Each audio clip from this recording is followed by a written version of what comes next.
Hello and welcome to the Walk in Love podcast. I'm TJ. And I'm Brooke. And today we're going to talk about biblical fatherhood. Dun, dun, dun. Dun, dun. Dun, dun, dun, dun.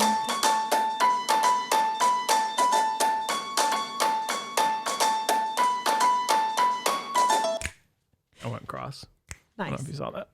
I did see The it. Walk in Love podcast is a weekly conversation between Brooke and I about emotions, rhythms, marriage, parenting, and faith. It's a place where we laugh and sometimes cry as we try to find language to live a joy-filled life. And if you want to live a more joy-filled life, you are in the right place. Today's sponsor, I got two sponsors today. Oh boy. Okay. First one is just a general reminder. Oh. Block it off in your calendars. Ask your mom or your mother-in-law or your father or your father-in-law to watch your kids. Really, July a 9th, neighbor, a almost a stranger. Yeah, I probably wouldn't do the stranger, I'm kidding. but I don't know. Well, I don't Depends know on what the kind. kind of I don't know stranger. where you're meeting people. Exactly. Pam. Pam. Yeah? Is your Pam? name Pam? Yeah. Are you also a liar? I've been known to bend the truth. Dang it, Pam. Mark your calendars, July 9th, Lancaster, Pennsylvania. We are doing a marriage event with Josh and Christy Straub and hopefully some more friends. Yeah. And it's going to be amazing. It's going to be one day, kind of in the morning. One day, all day. One day, morning till right before dinner Yep. to just like give you tools and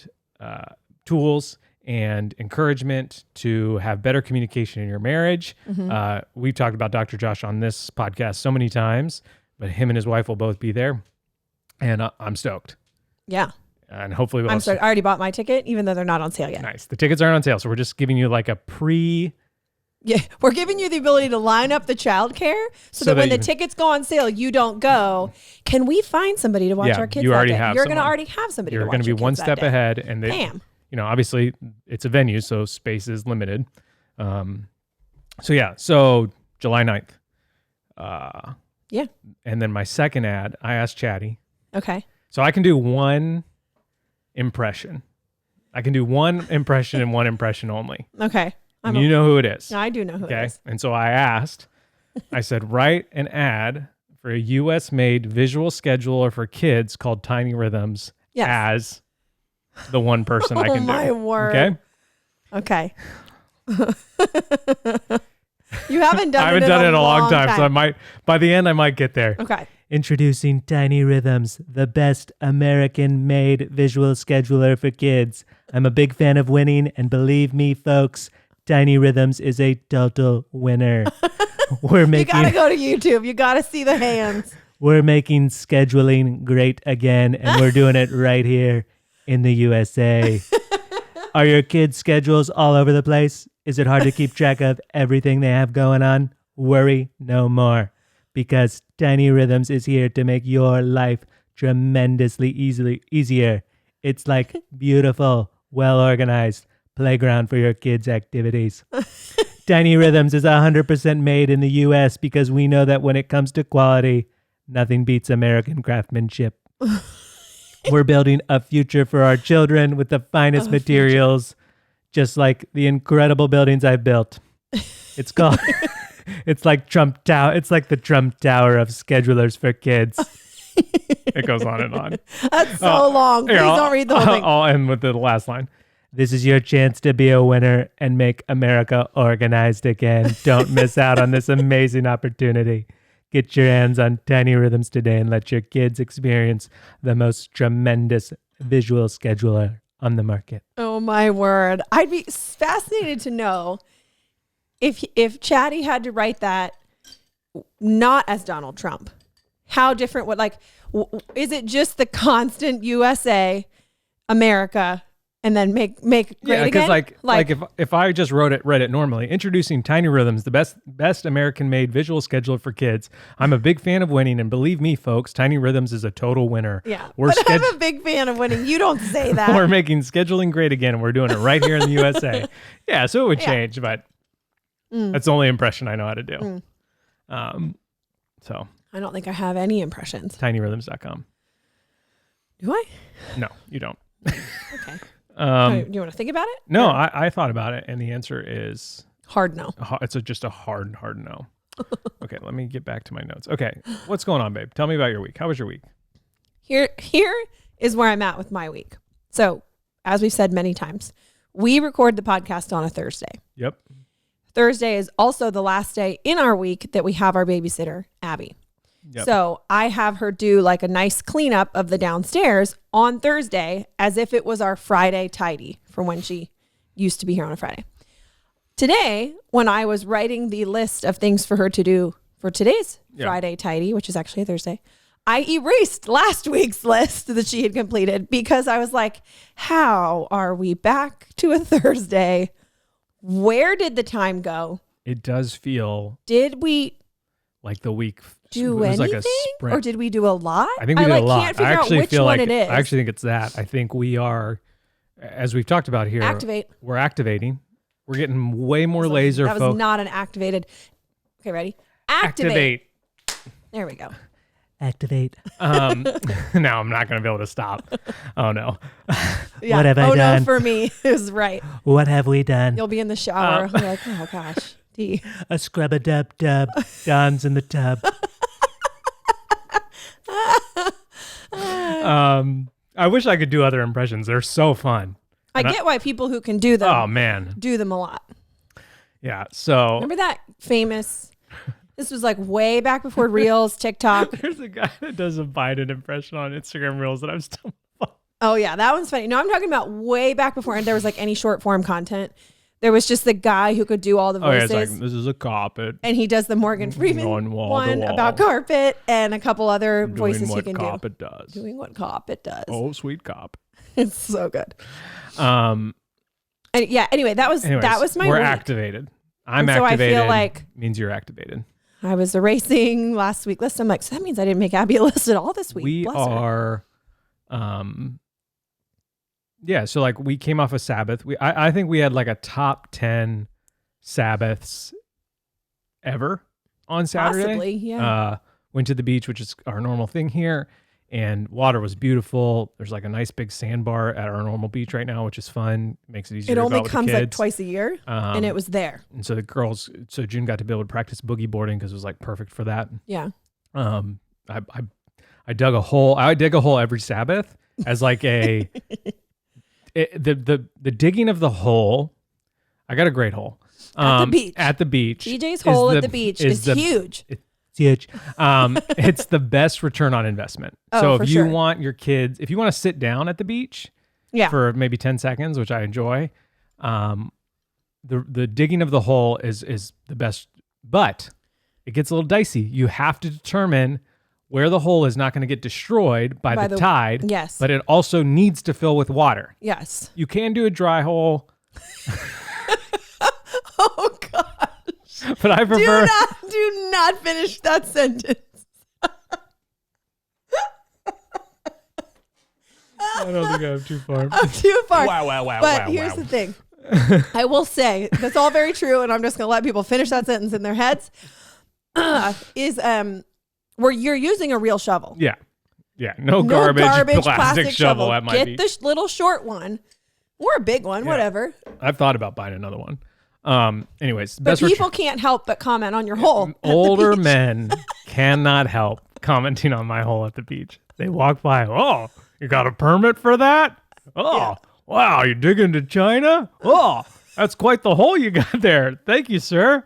I don't think you know what you're saying. Oh, your kids are playing in your hole. This is a PG beach, sir. Take your frisbee and get out of here. I got you because you know who I'm talking about.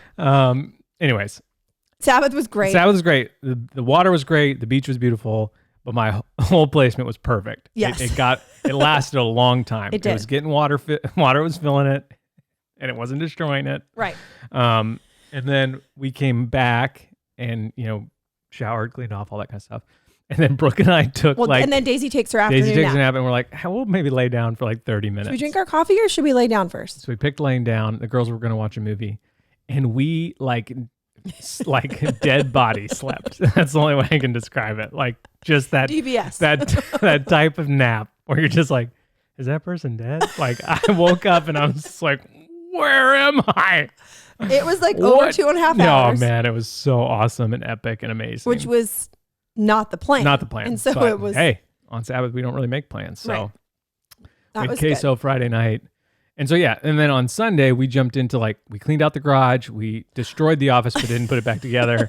But we really I had every intention yeah. of putting everything back, But but then we realized the shelves we were hanging, were metal and they were the making the metal pegboard shelves in the office closet it was so loud Yeah. to hang them, and I was like, it's not worth waking Daisy up Yeah. over. So we just halted, and it's remained and it's halted. still mostly destroyed. But yeah, I just feel like we're having such great focused conversations on not just our business at the present, but our business for the future. All the different things that we're doing and if they matter, why they matter, and how we're going to do them. And so, yeah, I just think the week has flown by because we've been super activated. Yeah. Which has felt really, really good. Activate. Holy Spirit. Activate. So, yeah. One thing did happen though, this week, which is, it's a little embarrassing. Was it? It was this week. But was it Saturday night or was it Sunday No, it night? was Sunday night. Sunday night. So okay. on Saturday, it's summer now here. I know it's not really summer, but It's coming. the We can heat feel it. The feels heat, like the UV. summer.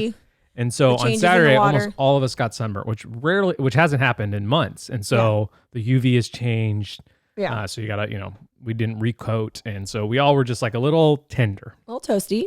And on Sunday, we cleaned out the garage. We did church. We did all of our normal Sunday stuff. And Sunday night we go to bed and it's about 2 a.m. Yeah. Give or take. And I wake up and my feet are so itchy because If anybody remembers some of the Yes. first episodes of when we moved here, I know that I was talking about our feet a lot because the change in the weather and then the amount of salt water you stand in, yep. your feet become, I've never had dry feet like this in my life. Yeah. So I wake up, I'm like, my back is a little burnt. Not like terrible sunburnt, just like, it's just we tender. were just a little red. And so I wake up, I'm just like in discomfort. My feet are itchy. And so I'm like, all right, well, I'll just go put lotion on them. Yeah. So I stumble out of bed, walk into the bathroom, which is attached to our bedroom. And I'm like, I know Brooke has lotion somewhere over here. And so I, find the bottle and I'm like, it's dark. It's, I can't see anything. Right. So I squeeze a few pumps of lotion on my hands and I'm like, this feels weird, whatever. And so I rub it on my feet and then I'm like, this feels weird on my hands. So I run a little bit of water on my hands and then I go lay back in bed. And I'm laying there and I'm like, something doesn't feel right. This doesn't feel right on my feet. My feet don't feel less dry. They feel like just, I can't describe the feeling. Sticky, but it's not sticky because it's not like they're sticking to the sheets. They just feel like wrong. And so I'm like, was that lotion? This is going through my head. Brooke's sound asleep. Which is kind of shocking. Yeah. That I only then heard you the second time. Pretty you got light sleeper, my darling wife. And so I get back up and I walk back into the bathroom and again, I can't see anything. So I grab the bottle and then I take it we have like a room for the toilet. Right. Like a separate door. So I open that door, shut that door, and then turn on the light. And I'm like, blinded by I'm the like, light. oh, hand wash. So in the middle of the night, I went to the sink, put like 6 pumps of soap on my hands, rubbed it on your feet, rubbed it in my feet and like on my calves walked and like back to the bed, got in, laid down, realized it wasn't good, got up, walked back across the tile floor, looked at the bottle, realized that I had the wrong thing. And they do look similar to my... That is true. You can buy them as a pack where you get the hand wash and the hand soap. From Beauty Counter. Link in the show notes. They're great. But I'm out of the lotion. I only have the soap left. It's a great product. And I know that it was good for my feet. It's true. I wasn't putting poison on my feet. Right. Clean products. Right. Wonderful. Yes. Huge. But I wouldn't recommend using the hand soap as a lotion. Yeah. So I turn off the light because I don't want to wake Brooke up. Too Turn late. off the light to the toilet. Open the door back up, and now I'm blind because I just was So then I like feel my way to the counter, put the bottle down, turn on, and then I'm like, I gotta wash my feet off. This is gonna drive me crazy. So then I find a towel, put the towel on the floor, turn the water in the sink on, and then like hoist my foot up one at a time and scrub the soap off. Oh my word. And then that's what woke me up. I'm like, he's in the bathroom and there's water. There's like a lot of water running. Is he washing something? Like, it's not the shower. Did he have an accident? Yeah, I didn't know what. And it kind of took you a while. And then you finally walk back in and I'm like, are you okay? And you just start laughing. Yeah, I needed lotion, but I accidentally put soap on my feet. So I'm like awake and laughing. Because here's the thing. When I'm woken up in the middle of the night, this is a big difference. This is a huge, we've had lots of conversations, specifically with some friends about this. Yes. So I'll pose this question to you, listener. If you are woken up in the middle of the night, are you like totally out of it, still kind of half asleep, even though you're awake? Like you're like, whoa, where am I? What's going on? This is a good question for the community page. That's how TJ is. Yeah. Like this morning, Daisy was fussing and Brooke was like, will you get her? And I was like, there's no way I'm getting out of this bed because I don't think I can. Right. Because I'm too asleep. And I was like, let's just see if she stops. And I fell back asleep. Yeah. Thankfully, she did stop. Right. Which in the moment, I don't want to be not helpful. Right. But my body is literally just not working. Right. My brain's not working. Like it's the gluten, babe. Yeah. So I was trying to explain, this was like weeks ago, to somebody that like, no, like if I hear a noise outside or if I hear a kid crying on the monitor, like if I'm awake, like I'm awake, I'm like totally awake. And they're like, yeah, but like, and they're kind of like downplaying my awakeness. And I'm like, no. Like, I'm like, say like I could give a presentation. I'm so awake. That was my example of how alert I am. Presentation awake. I'm bam, PowerPoint. So I start I'm washing awake. my feet off in the sink. Your presentation awake. I come in back into bed. I'm laughing. I'm not laughing. And then you're like, well, my feet are dry. Well, now I realize that mine are dry So too. you get up. So I get up, I go find the proper thing, I bring it back, and I switched I got like the body butter kind. I thought it was right next to me. So just like the lids, it's over there. The lid screws off the top. It's not like a pump. And so I'm sitting at the edge of the bed. This is a lot of feet talk after our whole talk. I'm sitting at the bed, putting it on my feet, and I say to T, hey, how did I phrase it? I said like, hey, I got lotion for you. I think I said something like that. To which he, meaning, here, take this and put it on your feet. I will share with you. No. To which half asleep dead TJ just throws his foot out the side of the cover, bam, right into my face. Like, here I you didn't go. kick you. It was just near you. But I was just like, that is not what I was. Okay. But I'm awake enough to give a presentation. I might as well put lotion on your feet. So yeah, that was me. That was this week. That was this week. Yeah. So my week was good. I wouldn't recommend the foot lotion. Because we did all the segments last week, I think we just sort of jump into the topic at hand. That's fine. Think? Sure. Okay, so we are still going through the integrated notes, which we in the past have done all at once, and now we're really like kind of spreading them out so we can kind of just really think about them. And so the second session that Jeremy just taught, and like I've been texting some of the guys, and some of his talks are like earth shattering to us as individuals. Like Brooke and I kind of mentioned that last week or the week before, that just like it's making us think about really long-term things and not just so much sort of in the present, which I think is really, really good and obviously and honestly sometimes missing from culture. So much of like, I mean, even if you think of the 24-hour news cycle, it is 24 hours or 12 hours or 10 minutes and something's trending and then it's gone. And we rarely are thinking of things in sort of long term. So a lot of talks like that really just kind of wreck some guys in the group in the good way, in the kind of way you want to be wrecked. Holy Spirit moving type of way. Right. And we'll get into those. But this one sort of touches on one of those aspects because you asked me before when we were looking at the notes. I was like, this is the talk. And then I was like, wait, it's a separate talk. It's a separate talk. And so but it's almost like they're all integrated. You're like the what's blinking guy? What's Yeah. the gif or the Yeah. So the talk on day 2 was titled "Purify Your Definition of Fatherhood." Adam being the archetype for man in their relationship with God, Abram being the archetype for fathers in their relationship with God. Abraham.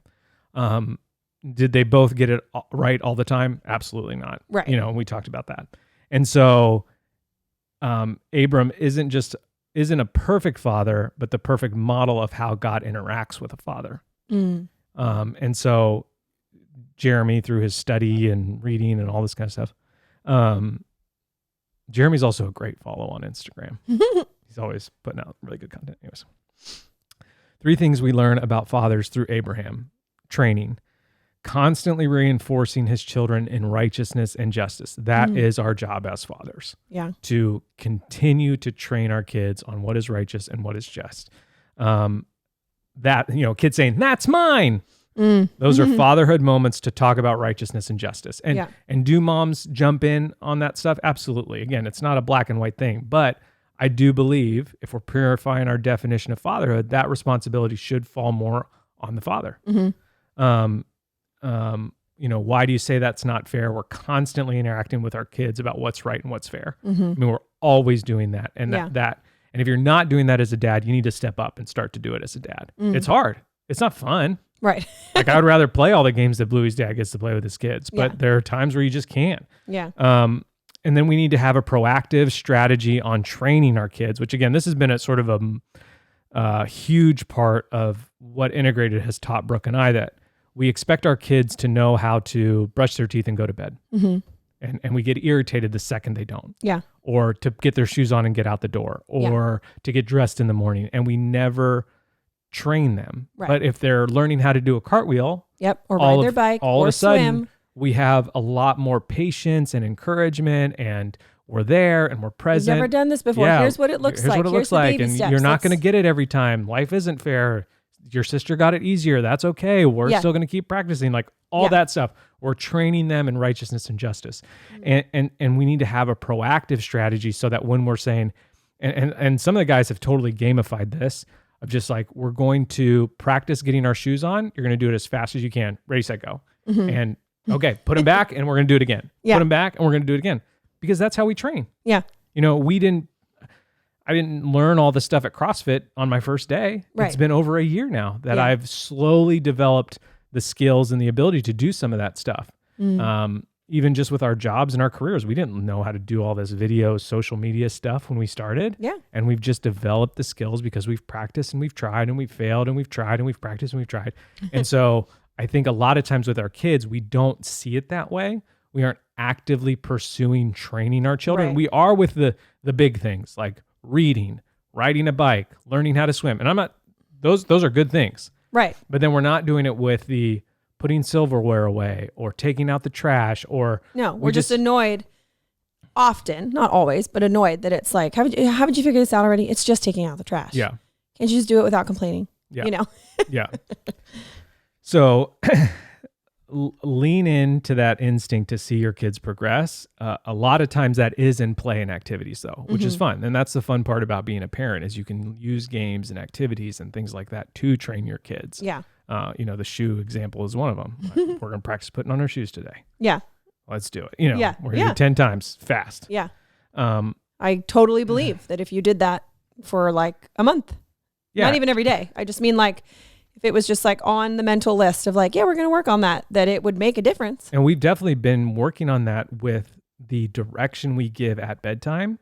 Yeah. June and Sunny, I need you to go into your bathroom. I need you to grab your toothbrush. I need you to put toothpaste on it. I need you to get it wet. I need you to brush your teeth. You know, like, and that is part of the training to them to know that that's when we say go brush your teeth, we're actually giving them a bunch of steps. Yeah. And I've seen a huge difference in them in the last few months as we've kind of gone through that. Where before it was just, you know, saying brush your teeth, brush your teeth, brush your teeth, brush your teeth, brush your teeth, brush your teeth. And then, you know, finally losing my cool or whatever. And then a good dad doesn't just put up with behavior, he trains his children. Yeah. And it's interesting. So I have like a little asterisk here, and someone talked about a study, but I don't have the, again, I'm just trying to keep up. Yeah. Linguistically, the child learns that from the father because the father is always speaking one level above of what the child is aware of. Okay. And so this has been proven over studies and things that mothers more naturally speak to a kid on the level that they're at. Yes. Where a dad is A little removed. A little. And it's often why I think moms think after a dad says something, they have no idea what you're saying. You didn't bring that to their level. But that's part of the training because now they are learning linguistic behavior from you. Yeah. And it sort of just happens naturally. Yeah. Which is, I just found that to be like, oh, that's so cool. One thing that I wrote down, because a lot of the people there, they have sons or they have sons and daughters. I'm just a guy with girls. So, how am I training them? Because I was like, does most of the training for these women in my family, my daughters, fall on you to train them what it looks like to be a godly woman who follows Jesus and a good mother and all this kind of stuff. Right. And so, and I've heard this before, Meg Meeker in Strong Daughters, Strong Fathers kind of says something similar to this, that a good father is giving their daughters an example of the type of man they want to marry. Yeah. Which is so intimidating, know? And that's why you'll see that sort of like vicious cycle of a girl with a deadbeat dad or an abusive dad ends up marrying someone very similar because that happens because that's the example what they know. They've been given. And so as dads, as fathers, they're, especially with daughters, I mean, we have a huge responsibility if we have sons or daughters. Yes, but absolutely. there is this extra element of think about who you want your daughters to marry and are you being that man? Whew. That'll wreck you.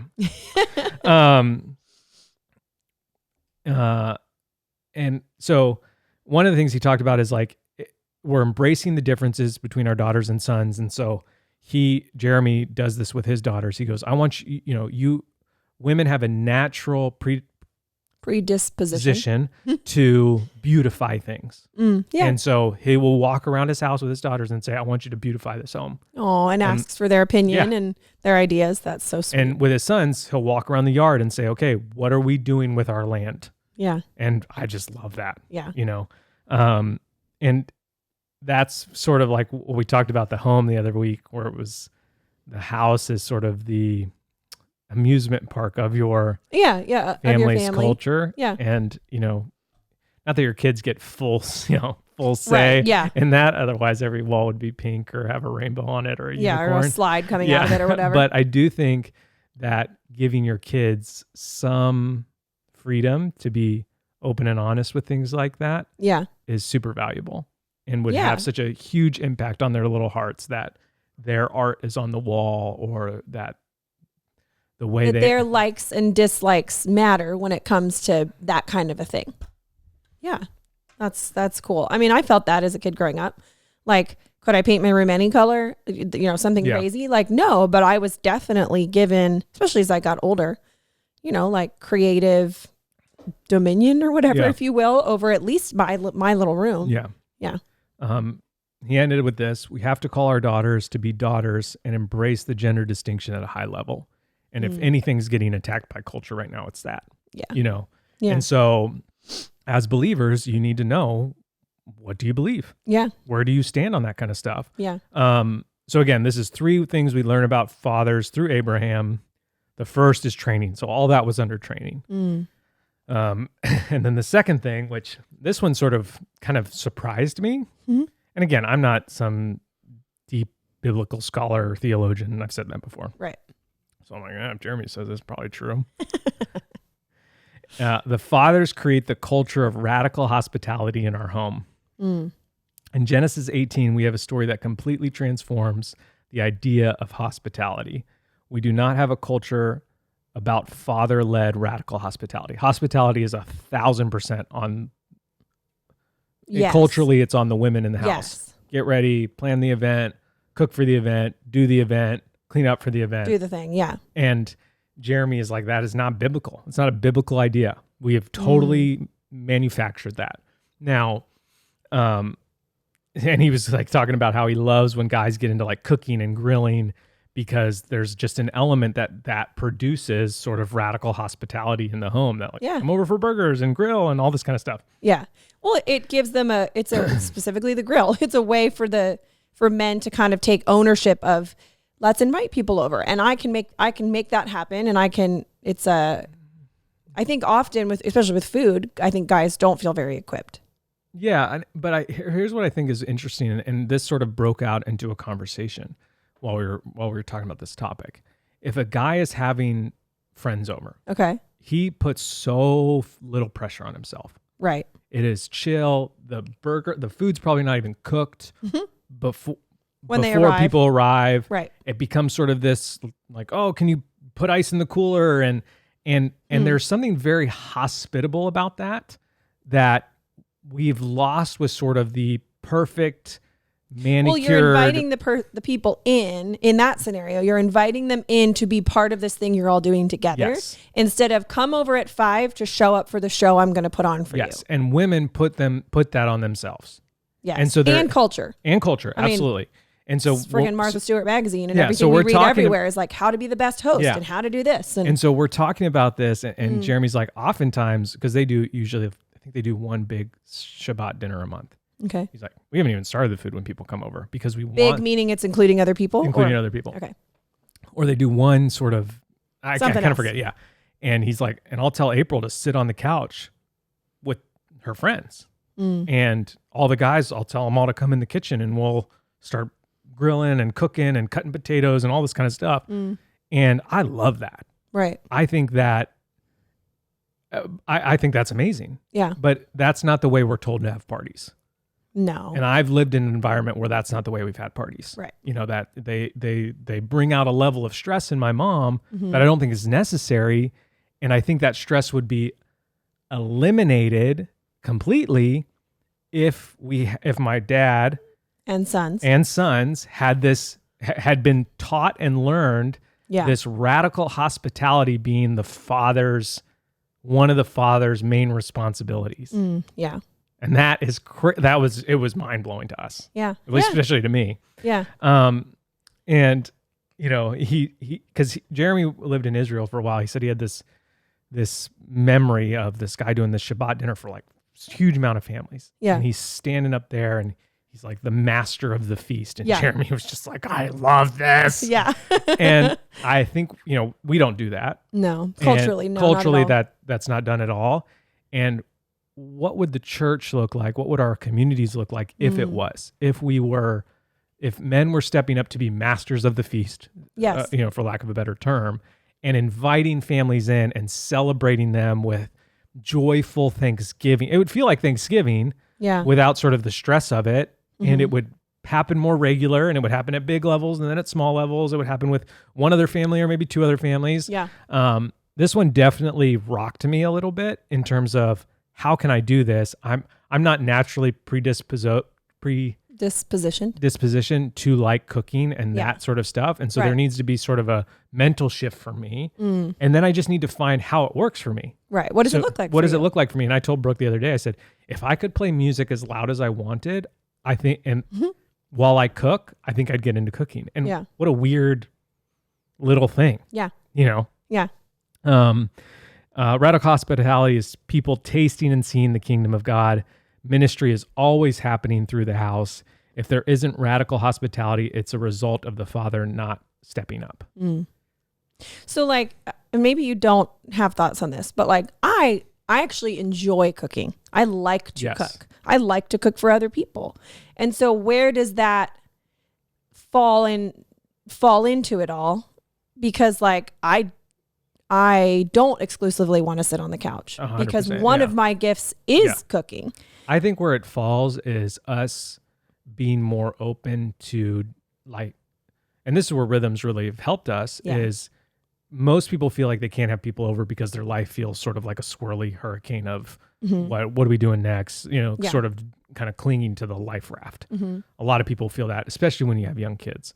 And so I think how that happens is one, we're always on a team, you and I. Yeah. And I think it's like more of a mindset that, hey, we are going to be a place, our home, our Yeah. outpost or whatever, Right. is going to be a place where people can taste and see the kingdom of God. What does Right. that look like for us? Right. Does it look like a big dinner once a month? Does it look like having friends over once a month? Yeah. Does it look like having people, like allowing people to stay in our house while we're not here because of Yeah. where we live? And I think it just takes sort of like a conversation, and again, Well, it's like it's yeah, I guess the reverse engineering of that is that like you as the father, like you're involved, and if anything, you're spearheading it. spearheading it, absolutely. Totally. And so it's not this like, oh, it's all on me to figure out what friends we're going to have over for dinner and then make the whole dinner and then do the cleaning if I Yeah. care to do it and blah, blah, blah, blah, and put on a show.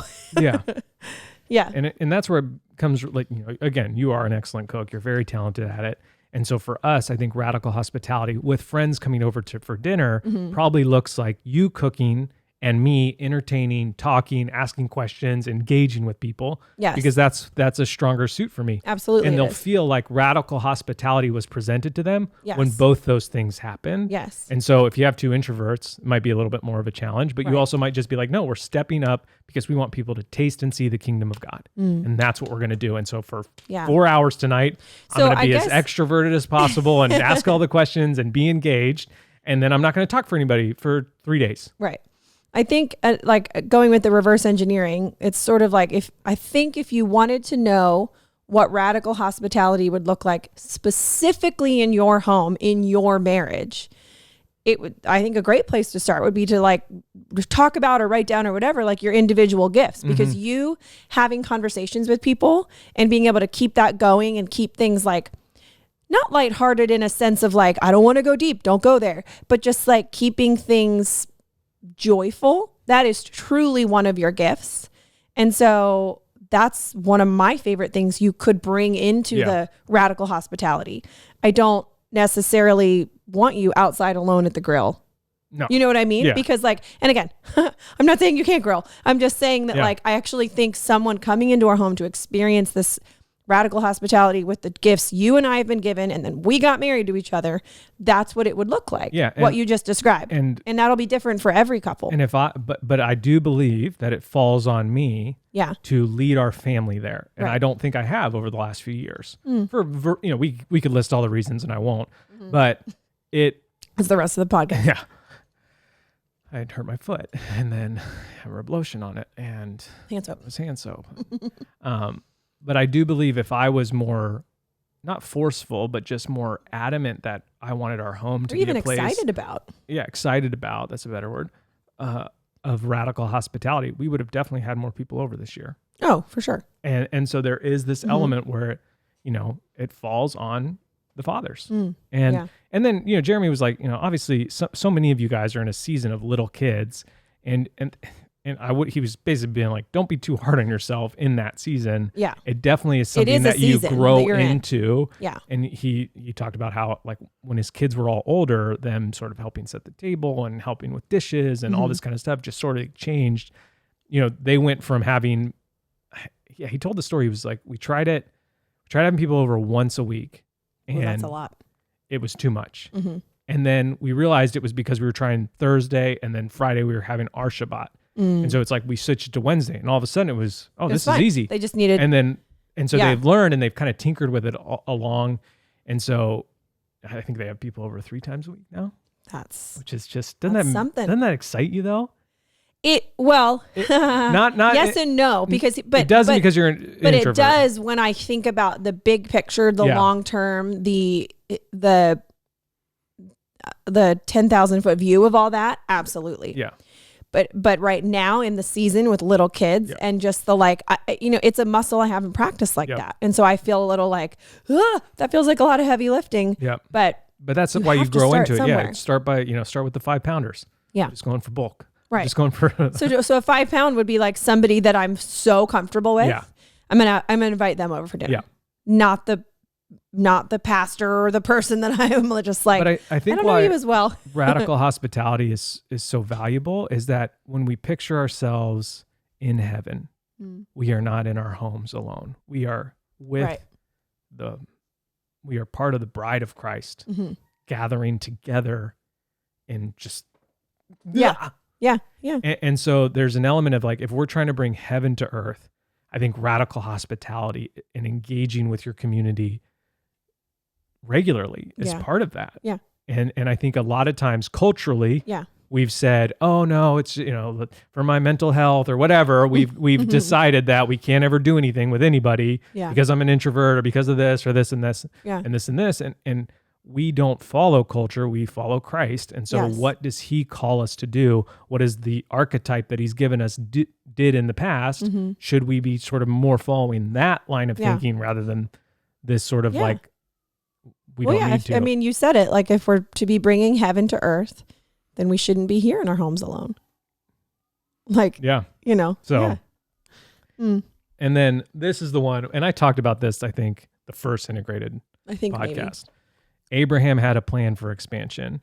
Can you expand the boundaries in which you have been entrusted, whether that's influence, assets, etc.? Part of being a father is to embrace the idea of what does it look like to grow.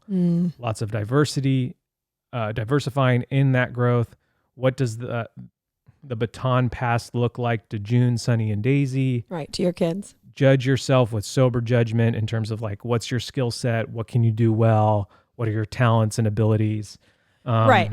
If you're like the least handiest person of all time and all that kind of stuff stresses you out, maybe don't expand into flipping houses. I only want Might not be for you. I only want to expand to the ability of my leadership, and I need to have sober judgment about that. It's okay to say, that's way beyond me. I don't have the skill for that.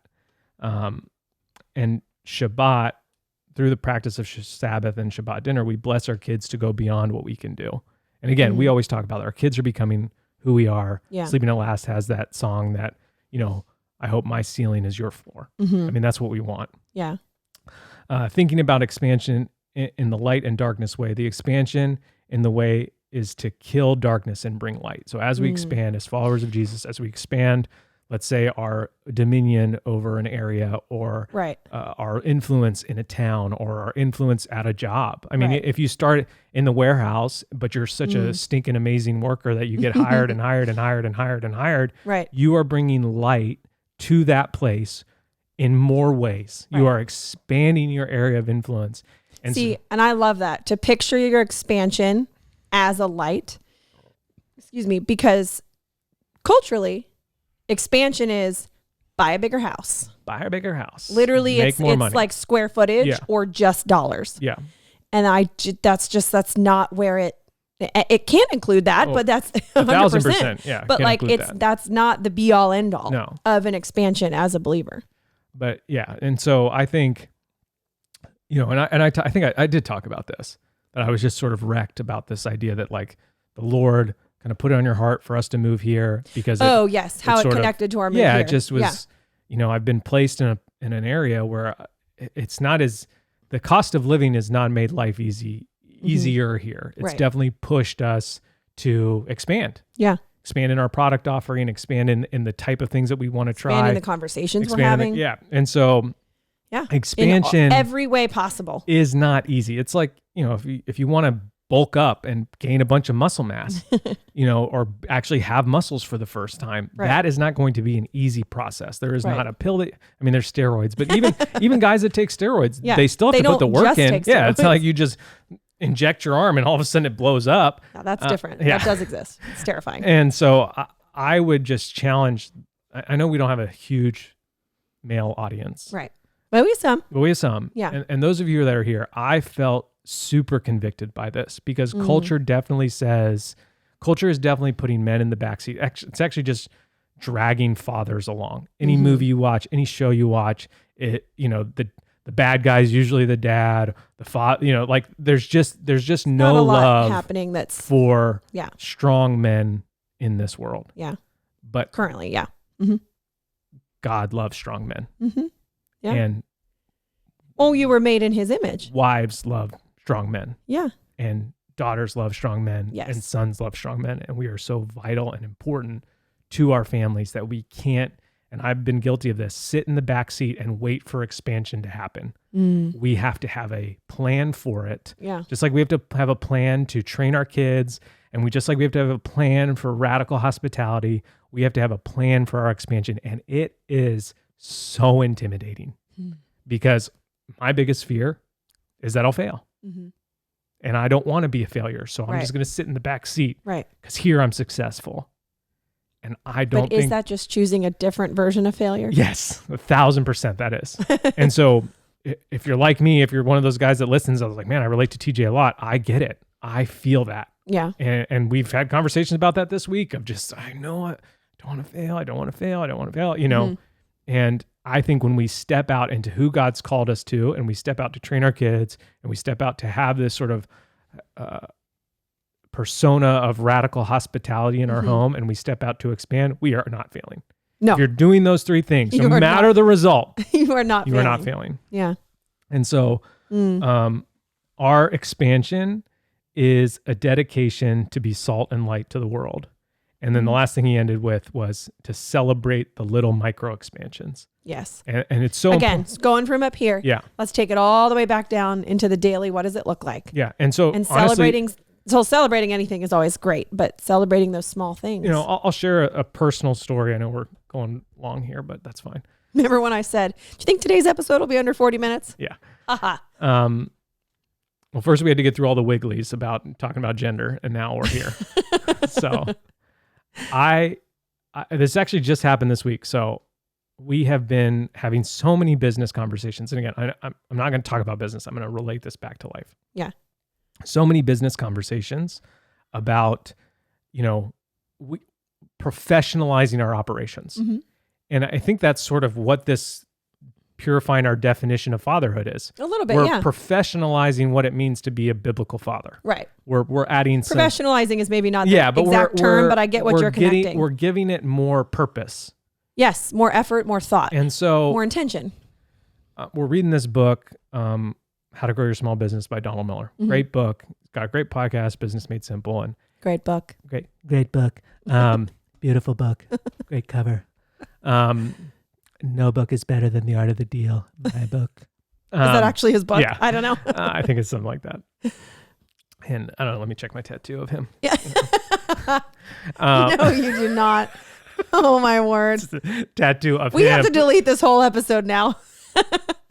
I have a Trump tattoo of him holding his book, Oh, which he's on. Right. Smart. So it's like an infinite loop of him holding Yes. his book, holding his His book, holding his book. Okay. It's a picture of him holding a picture of him holding his book. Anyways, so we're going through this business book, which I've really been challenged by, and we're professionalizing our operations from a business standpoint, which is very good and very healthy. And this whole time I'm doing it, I'm feeling frustrated, irritated, annoyed with myself that I didn't do this earlier. Mm-hmm. Like, you've been in business for so long and you winged it for so many years. Why didn't you do this earlier? Why aren't you smart enough? Why can't you do the things when you should do them? Look where you would be if you Do you did. hear the word you just said though? Yeah. and so I think what can happen when we hear stuff like this, especially as men, Oh, like everything we just talked about? that it feels like a bunch of shoulds. Mhm. You should already be doing this. You should be training your kids. Should have known. You should already be advancing. You should have already had a plan for advancing. You should. Yeah. And Don't shit all over me. that was good. And so I would just encourage you that, like I did this week to myself, I kind of pooped on my own parade, and I was really frustrated with myself. And I was telling Brooke that I was just like, I feel like a failure. Mhm. In this regard, you are not a failure.